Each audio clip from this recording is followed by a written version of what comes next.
Hello everybody, it's Phil here again, and in today's video we're going to show you how to operate your ALDE caravan heating.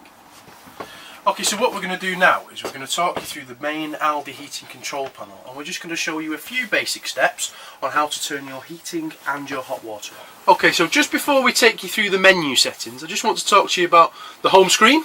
So 15.5, that's currently what the room temperature is reading on the caravan that we're in at the moment. Little image in the top left hand corner, that's to tell us that the circulation pump is on, and the image in the top right is to tell us that the mains hookup is going to the system. Okay, so press your menu button, and this is now going to give you your four options.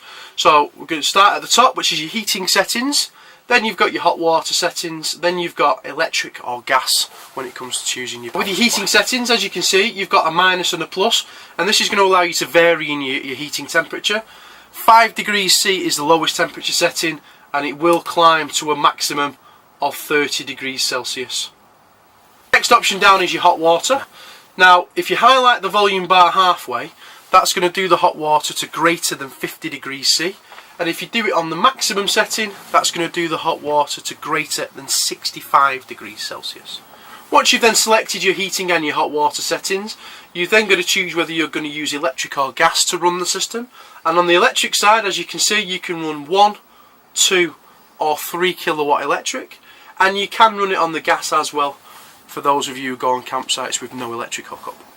So the final thing I just want to talk to you about quickly is to do with your hot water settings. Now, when we mentioned before about putting the hot water up to the maximum temperature, that will do the hot water on a 30-minute boost. So basically what that means is for a 30-minute period it will override your heating. Now after 30 minutes it will then turn itself back down to the original setting, and the hot water will just continue normal from there.